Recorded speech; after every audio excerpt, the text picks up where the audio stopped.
El Ministerio de Sanidad quiere adelantar el cierre de las comunidades al puente de San José. En Castilla y León no habrá festivo, pero nuestra comunidad se mantendrá cerrada.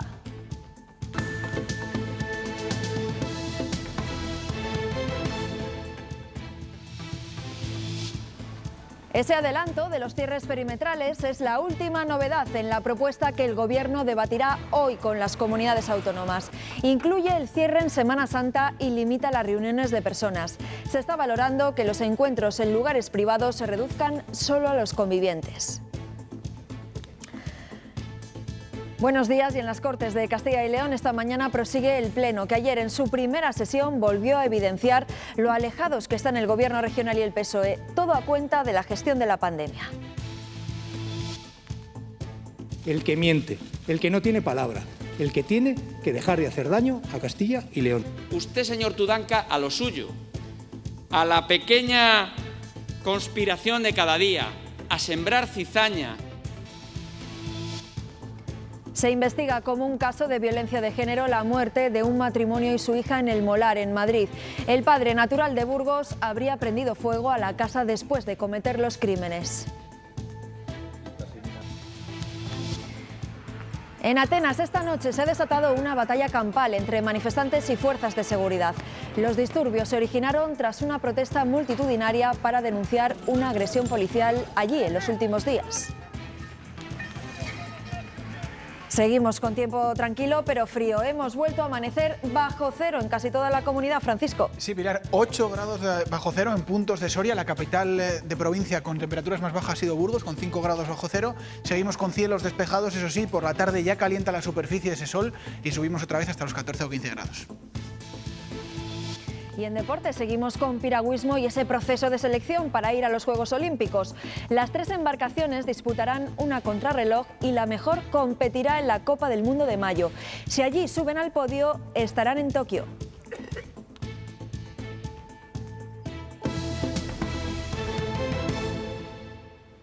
Ministerio de Sanidad y comunidades autónomas tienen que aprobar hoy el plan de restricciones para la Semana Santa. Se da por hecho que habrá cierre perimetral en todos los territorios, salvo en Canarias y Baleares. Pero el Gobierno quiere adelantarlo además al puente de San José, en aquellas comunidades donde haya festivo. No es el caso de Castilla y León, aunque aquí en la comunidad ya saben que para entonces seguiremos con cierre perimetral, el que decretó la Junta. A la propuesta de cerrar en Semana Santa, entre el 26 de marzo y el 9 de abril, se suma otra, el adelanto de ese cierre al puente festivo de San José. Es la principal novedad del plan que el Ministerio y las comunidades van a debatir hoy en la Interterritorial de Salud. Por tanto, el Gobierno de España no va a imponer ninguna cuestión, va a discutir, va a dialogar y va a intentar razonar con todas las comunidades autónomas. El cierre afectaría a todas las regiones, salvo a Canarias y Baleares. Madrid se opone, pero cumplirá las normas que se impongan, asegura su presidenta. Y este cierre ha de ser siempre la última opción a tomar, la última, después de haberlo intentado todo. El Ministerio de Sanidad apuesta por un toque de queda entre las 11 de la noche y las 6 de la mañana, limitar las reuniones a 6 personas en espacios públicos abiertos y a 4 encerrados. También sopesa que en lugares privados los encuentros se limiten solo a convivientes. Además, se desaconseja celebrar eventos masivos. La ministra Darias quiere que haya el mayor consenso posible. En todo caso, las medidas serán es de obligado cumplimiento. ¿Es ahora o ahora cuando lo tengamos que hacer? Y pide a las comunidades que mantengan las restricciones aunque los indicadores sean favorables. El Consejo de Ministros ha acordado prorrogar hasta el 30 de marzo las limitaciones de entrada a España desde Reino Unido, Brasil y Sudáfrica. La medida pretende controlar la propagación de las nuevas variantes del virus. Con el Reino Unido solo podrán realizarse vuelos a España que estén ocupados por ciudadanos españoles o andorranos y residentes en ambos países. En Castilla y León siguen bajando los contagios, ya por debajo de los 200. En el último día se han sumado 194 casos, 86 menos que hace una semana. También descienden los fallecidos hasta los 6 que se han registrado en León, Soria y Valladolid. En Burgos, en las últimas horas se ha detectado un brote en el Hospital San Juan de Dios con 41 positivos. La mitad de ellos son pacientes del propio hospital. Y en Valladolid han empezado a vacunar a los miembros de las fuerzas y cuerpos de seguridad del Estado.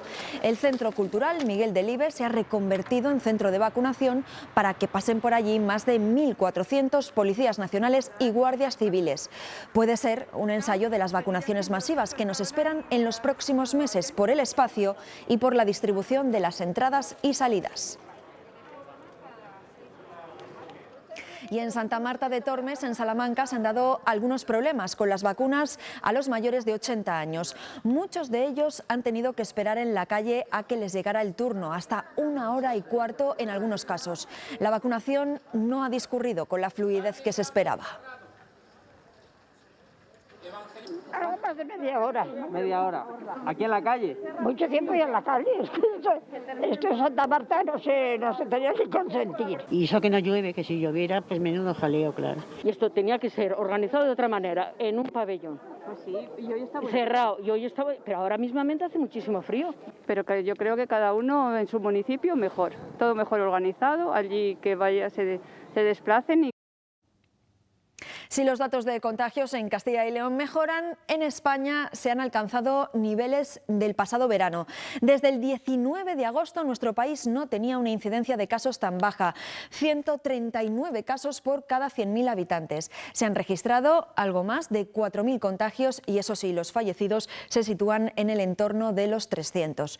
El origen de los contagios sigue investigándose más de un año después de notificarse los primeros casos en la ciudad china de Wuhan, pero un estudio coordinado desde la Universidad de Burgos ha demostrado que el virus circulaba ya en noviembre de 2019 por Brasil.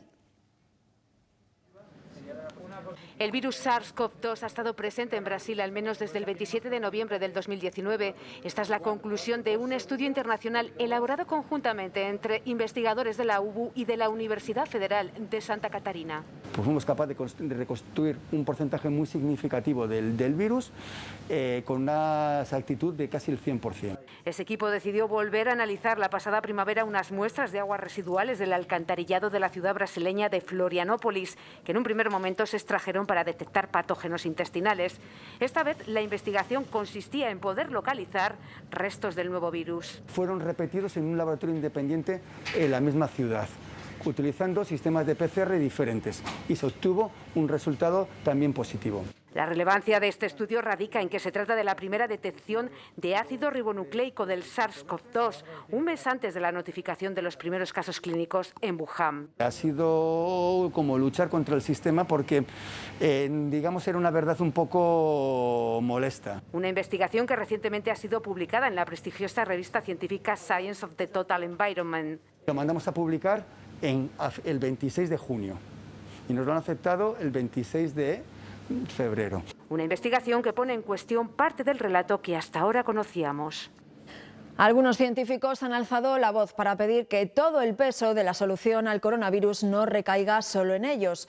Anoche en el programa Cuestión de Prioridades, el paleontólogo Juan Luis Arzuaga, uno de los padres del yacimiento de Atapuerca, reclamaba que sean las administraciones públicas las que equilibren la respuesta al virus porque afecta a muchos ámbitos diferentes. Aunque también reconocía, en su opinión, hasta ahora se han hecho lo que se ha podido. En una democracia las decisiones no las tienen que tomar los técnicos, eso sería una tecnocracia, sino que las tienen que tomar los representantes de la sociedad. Y yo creo que bueno, pues se puede hacer mejor y hay que aprender lecciones de esta situación, pero tampoco creo que tuviesen muchas más posibilidades.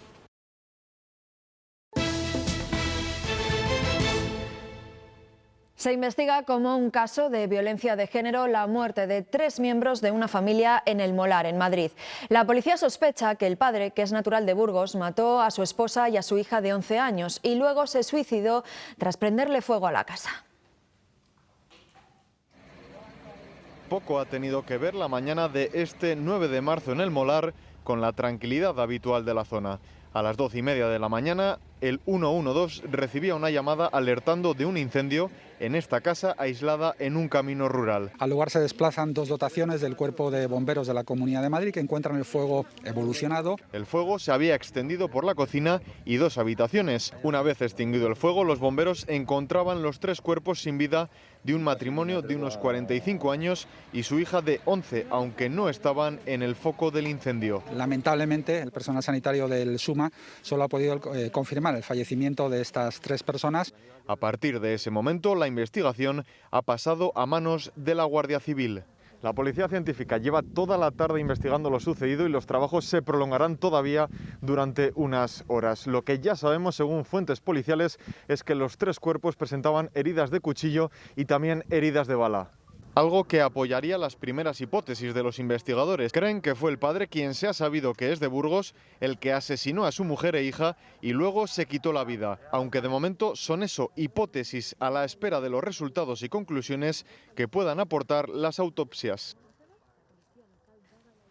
El juez que investiga el caso de posible abuso sexual a una niña de 4 años en Valladolid ya tiene el informe forense.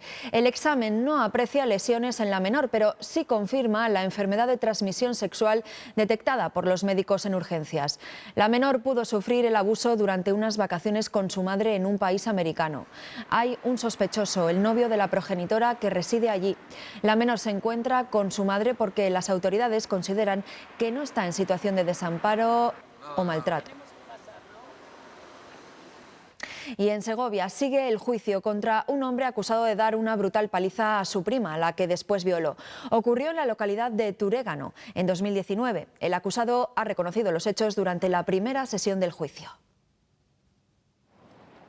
El acusado reconoce la versión de los hechos de la víctima, su prima. Tras cenar con ella en su casa, la golpeó fuertemente en la nuca, ya en el suelo, la inmovilizó y siguió propinándola golpes hasta ocasionarle la práctica pérdida de conciencia. Acto seguido, la violaba y se marchaba del lugar. Asegura que la quería mucho y no sabe por qué actuó así. Le lancé un puñetazo y ella me miró y me preguntó qué estaba haciendo.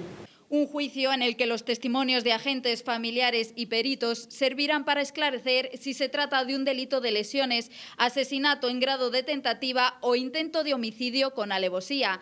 De ello dependerá que se mantenga la petición inicial de 30 años de cárcel más 20 de libertad vigilada para el acusado, en prisión provisional desde que sucedieron los hechos. Si, como dice la defensa, un simple delito de lesiones, o como mantenemos las acusaciones, un delito de asesinato u homicidio en grado de tentativa. También existen discrepancias en la indemnización. Nosotros la tasamos en 100.000 euros y el Ministerio Fiscal, pendiente de los informes psiquiátricos, pues en 15.000 euros. La víctima, que desde que sucedieron los hechos puso tierra de por medio y reside a más de 600 kilómetros de Turégano, ha declarado por videoconferencia y reconoce seguir en tratamiento psicológico y con secuelas físicas y estéticas por esta agresión. 20 años después, el caso Nevenka vuelve a Ponferrada, una ciudad que en aquel momento decidió apoyar al alcalde Ismael Álvarez, denunciado y condenado por acoso a la que fuera concejala de Hacienda de su ayuntamiento. Aprovechando que el caso Nevenka vuelve a la actualidad por un programa de televisión, sus vecinos han querido pedirle perdón por darle la espalda en aquellos momentos tan duros. Este mural se ha convertido en el centro de atención de una ciudad que 20 años después revive el conocido como caso Nevenka. Hoy son mayoría los vecinos que apoyan a la joven Nevenka Fernández. Es que la pobre, nadie la ha ayudado. Lo siento por ella y por todas las mujeres que sufren, ¿no? Pasamos un poco por encima del tema, teníamos que haber estado más cerca y apoyarla más, la verdad. Creo que nadie se le va a poder devolver lo que perdió. Vecinos que también apuestan mayoritariamente por pedir perdón a Nevenka desde una ciudad que en su época, dicen, no estuvo a la altura. La sociedad ha cambiado mucho en los últimos años y este caso es un buen ejemplo. Igual sí, porque en el momento, cuando fue aquello, no estaba muy claro. Ahora yo creo que la gente tiene más conciencia. Yo creo que la gente sí que le debería una disculpa. Además es que ella se ha tenido que ir fuera de España. Y él, que ya ha pagado las penas que le hayan impuesto, y entiendo y espero que haya recapacitado sobre su actitud, pues a lo mejor sí le debería de pedir perdón. Nevenka Fernández se convirtió en la primera mujer que consiguió una sentencia favorable por acoso sexual, un caso que juzgó y condenó al que era alcalde de Ponferrada, Ismael Álvarez. Una protesta contra la violencia policial en Atenas ha acabado en batalla campal. La manifestación comenzó pacíficamente, pero enseguida se desataron los disturbios cuando algunos manifestantes quemaron contenedores y lanzaron cócteles Molotov contra una comisaría. Los enfrentamientos se han saldado con varios heridos, entre ellos un agente policial. Unas 6.000 personas estaban participando en esa protesta después de que en los últimos días se publicara un vídeo en el que varios agentes pateaban y golpeaban a un hombre en el suelo en el barrio de Nea Simirni.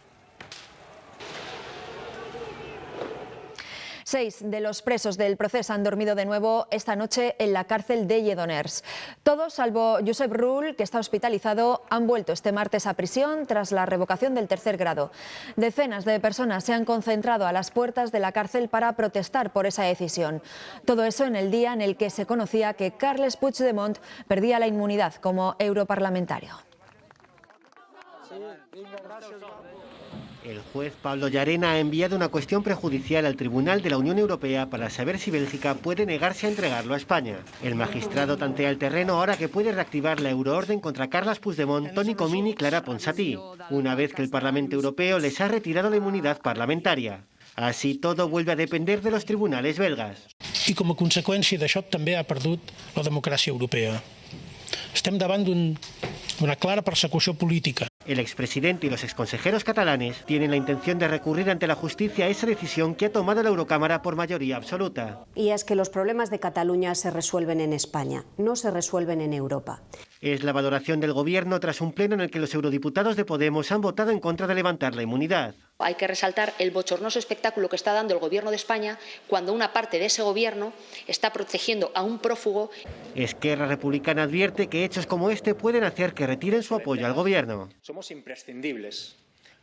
La Casa Real Británica ha expresado su preocupación por las acusaciones de racismo de Enrique y Meghan Markle. En un comunicado ha prometido que el asunto será tratado privadamente por la familia. De este modo intenta rebajar la presión de los últimos días. Las próximas horas serán decisivas para comprobar si la respuesta del Palacio de Buckingham resulta suficiente para templar los ánimos. La oposición laborista ha reclamado una investigación pública.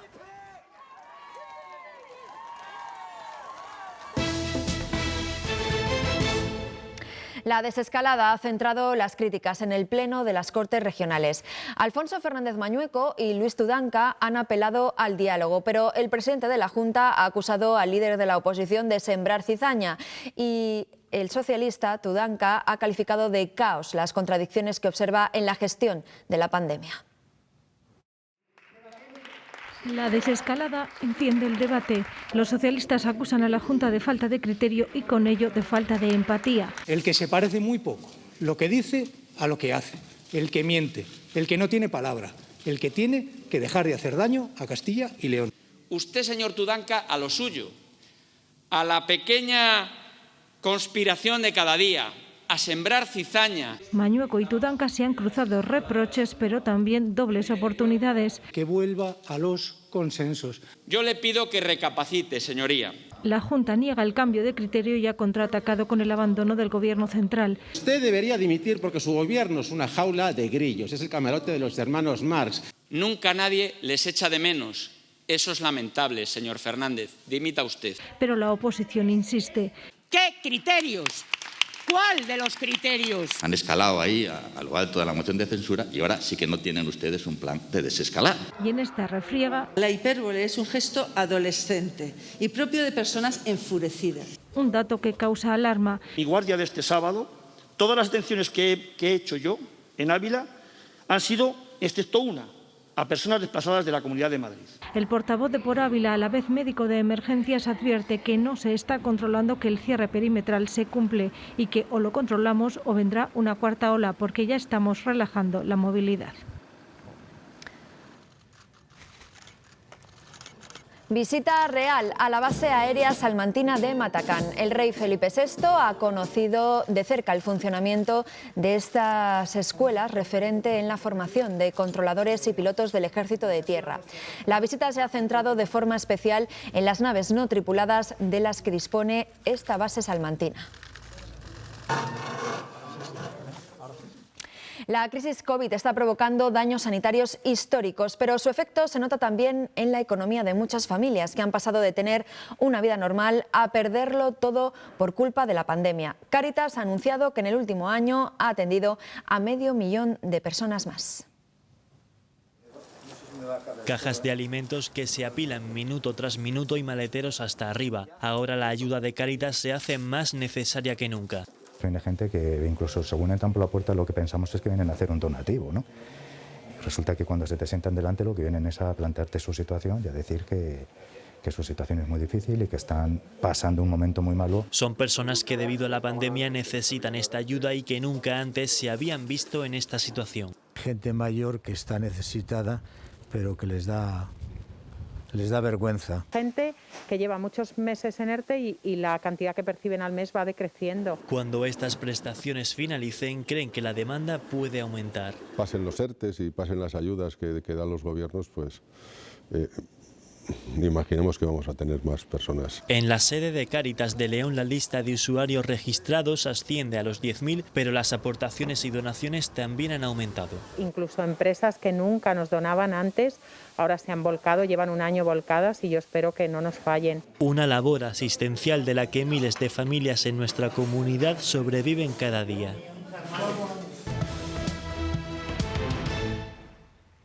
Nuevo giro de guión en la rocambolesca historia que se está formando en torno a los selectivos para elegir el K4 olímpico en Trasona, en el que está inmerso Carlos Garrote. Ayer la Federación Española anunció que esta misma semana quedará cerrado el proceso de selección. Las 3 combinaciones harán una contrarreloj cada una y la mejor competirá en la Copa del Mundo del mes de mayo. Si allí suben al podio, estarán en Tokio. En contra de lo anunciado esta mañana, 3 horas más tarde, la Federación anuncia que los selectivos quedarán cerrados esta semana. Mañana se retoman las contrarreloj de las 3 combinaciones de K4. La que acredite el mejor tiempo competirá en la Copa del Mundo de mayo y si suben al día al podio tendrán el pasaporte para Tokio. Los técnicos de la Federación decidieron ayer anular los resultados de los K4 de la semana pasada y esta mañana deberían haberse reiniciado las pruebas, pero así estaba el embalse de Trasona. La indisposición de los deportistas después de todo este mare magnum no están en condiciones de aportar el 100% en cada prueba. El seleccionador nacional no entiende las sospechas de manipulación. No quiero ni perder el tiempo en esas tonterías. Somos profesionales. Defiende que los resultados de los últimos años avalan su trabajo, que todo es transparente. Naturalidad, estas son cosas que pasan en todas las recogidas de datos. Somos minuciosos y bueno, cuando detectamos que hay ruido en alguno de los datos, pues lo obviamos y seguimos adelante. Insiste en transmitir tranquilidad a los palistas. Vamos a ser imparciales y ya está. O sea, no es nada nuevo. Cada vez, cada ciclo, cada año es muy duro quedarse fuera de los Juegos. La Federación de Castilla y León defenderá los intereses del zamorano Garrote. Ha denunciado ante el Consejo Superior de Deportes las presuntas irregularidades de este selectivo. También han reclamado a la Federación Española que se aclare lo sucedido, misma línea que ha tomado el Club Fluvial de Lugo, al que pertenece Cristian Toro.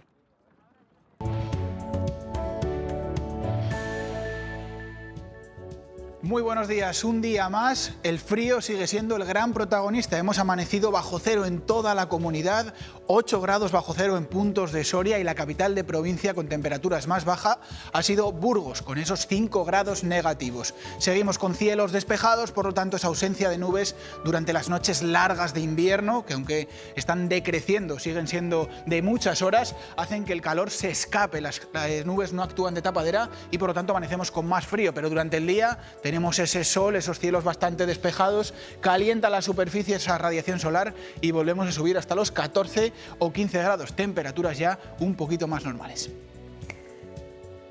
Gracias, Francisco. Vamos a hacer una pequeña pausa para la publicidad. A la vuelta estaremos en el Congreso. Hoy hay sesión de control al Gobierno. Enseguida les contamos esta y otras noticias de la actualidad. Hasta ahora.